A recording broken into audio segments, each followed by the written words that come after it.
Good day, English 1-2. I am Nicholson Gilgimaso. You can call me Sir Nico. I am a fourth-year student taking a Bachelor of Secondary Education major in Social Studies, and I am 21 years old from the municipality of Valencia. So I'll be your student teacher for this week's discussion.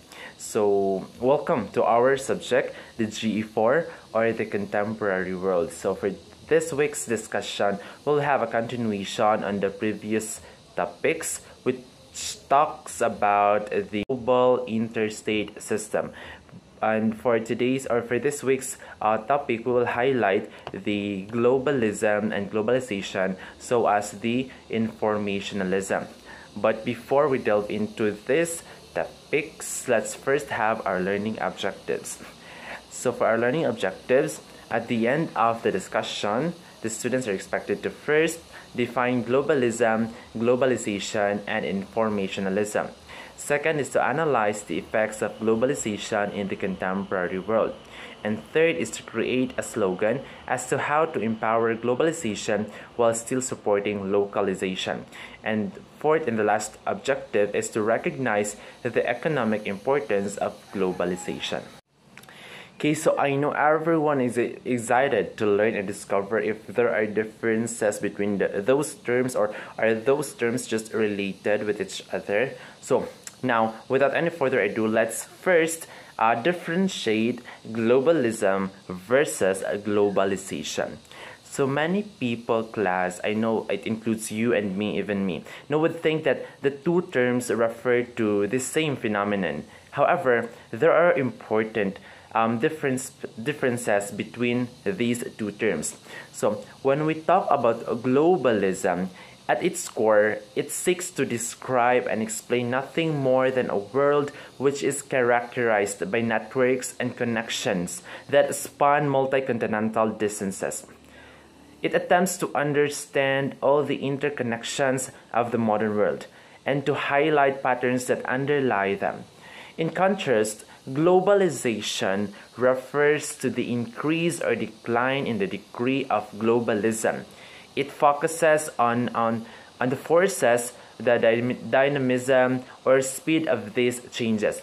In short, consider globalism as the underlying basic network, while globalization refers to the dynamic shrinking of distance on a large scale. Now, what is the main difference of those two terms? The main difference between globalism and globalization is that globalism is an ideology based on the belief of that people, the information and goods that should be able to cross national borders unrestricted. While globalization is the spread of technology, the products, the information, and jobs across nations. Though globalism and globalization are two terms that have similar meanings at a glance, they are two entirely different things. Globalism involves the increasing of interconnections between people and regions throughout the world, while globalism is the ideology behind globalization. Globalism is a phenomenon with ancient roots. Thus, the issue is not how globalism is, but how thin or thick it is at any given time. So, an example of thin globalism is the Silk Road. Now, the Silk Road, it provided an economic and cultural link between ancient Europe and Asia. Getting from thin to thick globalism is globalization. And how fast we get there is the rate of globalization. Of course, the Silk Road was plied by only a small group of hardy traders. Its direct impact was felt primarily by a small group of consumers along the road. In contrast, the operations of global financial markets today, for instance, affect people from Peoria to Penang. Thus, globalization is the process by which globalism becomes increasingly thick or intense. The general point, class, is that the increasing intensity or the thickness of globalism, the density of networks of interdependence it is not just a difference in degree from the past.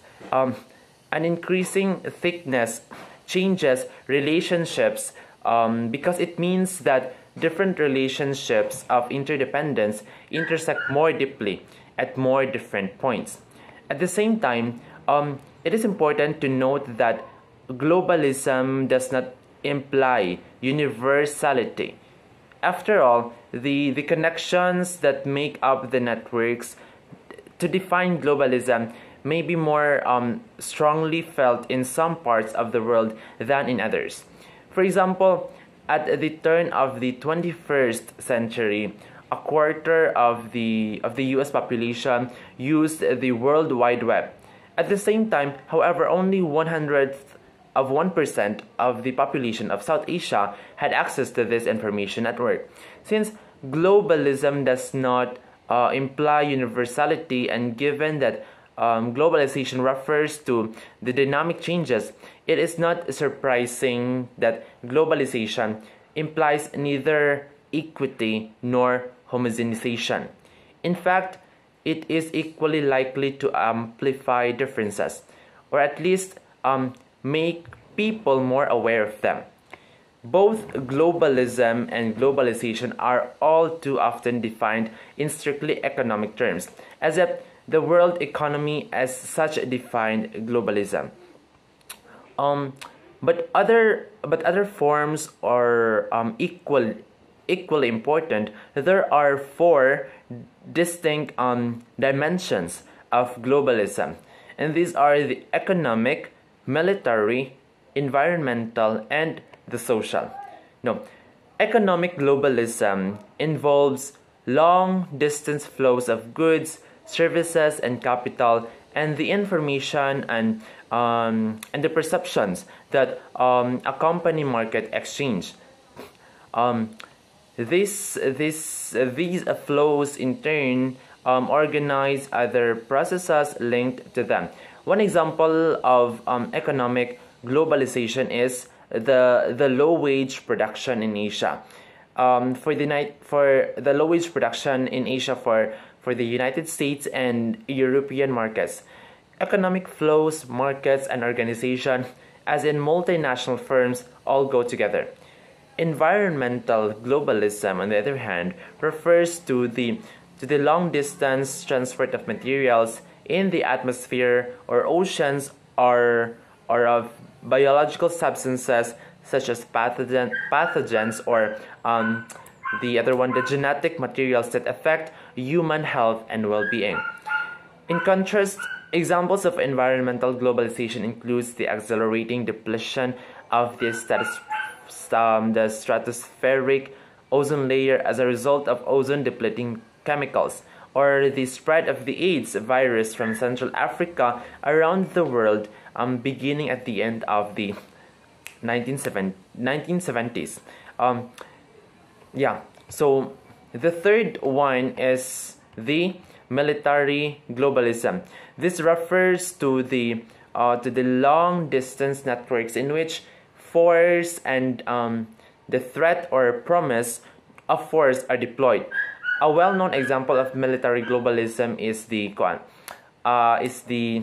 balance of terror between the United States and the Soviet Union during the Cold War, a strategic interdependence that was both acute and well recognized.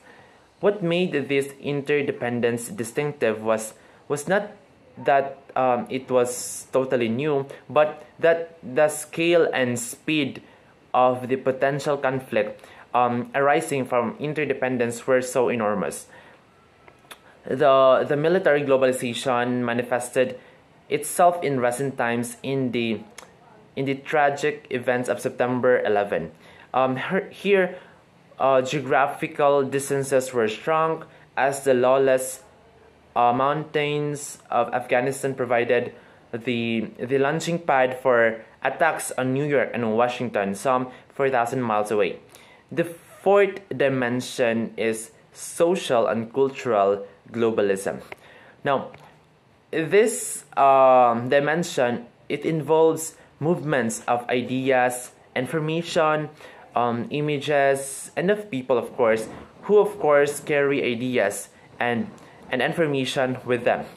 Examples of this fourth dimension, which is the social and cultural globalism, include the movement of religions or the diffusion of scientific knowledge.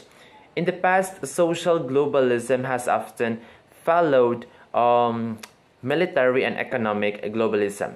However, in the current era, the social and cultural globalization is driven by the internet, which reduces cost and globalizes communications, making the flow of ideas increasingly independent of other forms of globalization. The division of globalism into separate dimensions, as presented, is inevitably somewhat arbitrary. Why? Because nonetheless, it is useful for analysis because changes in the various dimensions of globalism do not necessarily go together. For example, economic globalism rose between 1850 and 1914 and fell between 1914 and 1945. However, at the same time, as economic globalism was declining during the world wars, the military globalism rose to new heights, as did many aspects of social globalism. Take, for example, the worldwide influenza epidemic of 1918 and 1919, which took around 21 million on the dimension or sphere of globalism one is referring to. Without specifying adjective, general statements about globalism are often meaningless or misleading. The same applies when talking about globalization or globalism today. Based on the historic evidence, we should expect that globalism will be accompanied by continuing uncertainty. There will be a continual competition between increased complexity and uncertainty on the one hand, and efforts by the governments, market participants, and others to comprehend and manage these systems on the other. In conclusion, class, we should not expect or fear that a globalism will lead to homogenization. Instead, it will expose us more frequently and in more variations to the differences that surrounds us. Okay, so that is all about the globalism and globalization, and as to the dimensions of the globalism or the four dimensions of globalism. Again, the economic globalism, the military globalism, the environmental globalism, and the social and cultural globalism. Now, class, with the advent of modern mass communication, computers, and social networking sites, it seems that the connection made through the exchange of information creates a new kind of network in this contemporary world. And this is the concept of informationalism. Okay, so informationalism, it refers to a technological paradigm associated with computer science and modern communication that replaces industrialism, and that's according to Castells of 2004. So from metallurgy to transportation, industrialism was marked by a revolution in materials engineering triggered by the Industrial Revolution. So informationalism, on the other hand, is connected with the information revolution that begins after the World War II. So covering developments associated with computer science and its various expressions in electronics and telecommunication networks. informationalism manifests itself in the added importance of knowledge, information, and communication in the globalized world where human labor is increasingly involved in the production of immaterial goods. However, the rise of informationalism as a new paradigm does not suggest that industrialism disappears as a material fact. It only suggests that industrialism loses centrality in discourses of technology. Indeed, informationalism subsumes that and transforms industrial technologies from within. For example, the automobile. So, an important industrial artifact does not become less important. It retains its role and appearance while undergoing an informational transportation, whereby the automobile becomes an assemblage of computers and data communication networks that begin to mediate its basic functions, including acceleration, braking, and the steering.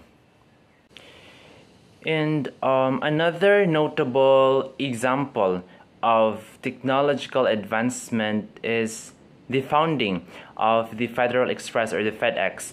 In 1970s, it makes use of computer technology in its deliveries. Computer technology is used to check our health through the invention of the MRIs, or the magnetic resonance imaging, ultrasound, or the CT or CAT scans.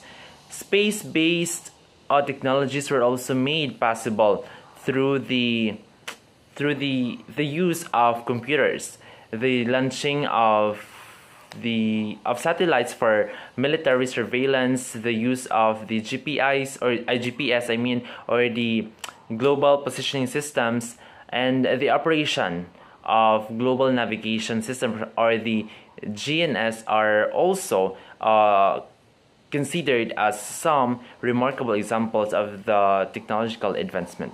Okay, so that would be all for our discussion for this week class now about the globalism and the globalization, so as with the informationalism. So if you have questions regarding regarding the discussion, you do not hesitate to message me privately or sa tuang GC for me to be able to answer your doubts or all your queries. And as for your activity class, you are to create a slogan in the topic how to empower globalization while still supporting localization. So you are to give a short description on your slogan as well. Okay, so for the criteria, creativity is 15, relevance is 10, and the uniqueness is 5 for a total of 30 points. Okay, and as for your assignment, you are to make an essay on the role of globalization in the economic aspect. Okay, so limit your essay to 3 to 5 paragraphs only. So this is good for 40 points. So as for the criteria, content is 20, relevance is 10, and grammar and organization is 5 for a total of 40 points. So encode your essays in a long size bond paper with Arial as the font and 12 as the font size. Okay. So again, class, if you have questions, do not hesitate to ask me privately or on our GC. Okay, and that ends our discussion for this week, class. Thank you so much, BS Ed English 1-3 for listening. And yeah, God bless you, class. Amping tanan.